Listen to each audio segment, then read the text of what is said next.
আমাদের প্রধানমন্ত্রী যেই হোক এই দেশে, দেশ যদি ভালোবাসে এটাই আমাদের জন্য ইম্পর্ট্যান্ট।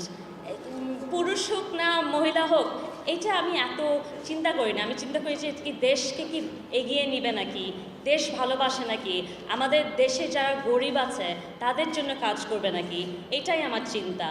কিন্তু আপনাকে আমি বলি, আমি যেখানে রাজনীতি করি ব্রিটেনে, আমাদের কিন্তু একজন মহিলা প্রাইম মিনিস্টার ছিল অনেক আগে, আমি যখন খুব ছোট, মার্গারেট থ্যাচার।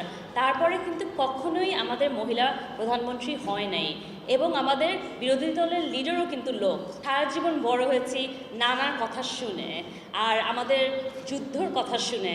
তাকে কখনো তো আমি দেখি নাই, কিন্তু তার অনেক গল্প শুনেছি।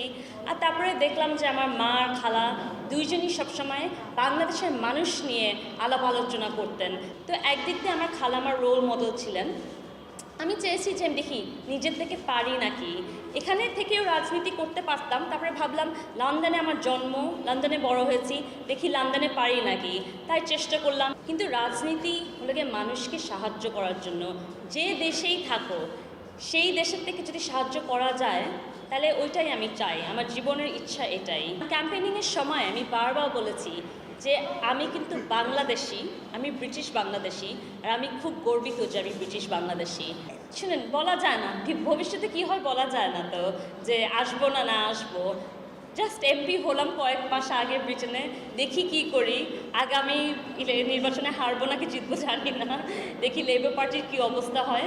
কিন্তু আমি আপনাকে বলি, মানুষ কিন্তু সাহায্য করা যায় যে কোনো জায়গার থেকে।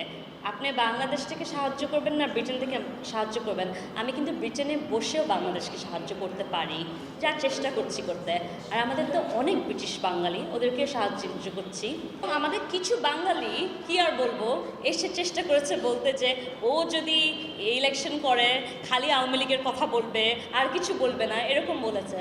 এই চ্যালেঞ্জটা ছিল, এটা আমি আপনাকে সত্যি করে বলি।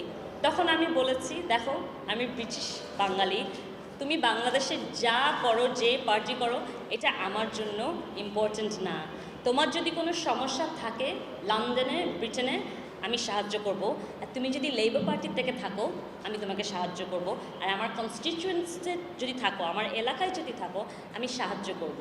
তো এই চ্যালেঞ্জটা প্রথমে ছিল। আমরা যদি আমাদের মেয়েদেরকে শিক্ষা না দেই ঠিক মতন, যদি ইউনিভার্সিটিতে না পাঠাই, আর যদি আমাদের রোল মডেল না দেখাই, তাহলে আমাদের দেশের উন্নতি হবে না। ইউএনএ কিন্তু একটা কথা বলেছে, ইউএনের হেড একটা কথা বলছে যে you educate a son, you educate a family. You educate a girl, you educate an entire village. এটা কিন্তু সত্যি বলেছে। আমাদের মহিলারাই কিন্তু সব কাজ করে, গ্রামগঞ্জে আমাদের মহিলারা কাজ করে, রাজনীতিতে কাজ করে। আর আমার খুব মনে হয় যে আমাদের এডুকেশনের উপর যদি আমরা না ফোকাস করি, তাহলে আমাদের কোনো উন্নতি হবে না। বাংলাদেশ অলরেডি আমাদের ইমার্জিং ইকোনমি হিসাবে নোটেড হয়েছে জিপি মর্গানে। তখন আমি খুব গর্বিত ছিলাম যে বাংলাদেশকে মানুষজন বলছে টপ ইমার্জিং ইকোনমি জেপি মর্গানে। তা আমি চাই যে আমরা আরও ভালো করি। আমি চাই যে আমাদের যে তরুণ মেয়েরা ছেলেরা আরও ভালো করুক। আমি চাই যে আমাদের দেশ আরও এগিয়ে চলুক।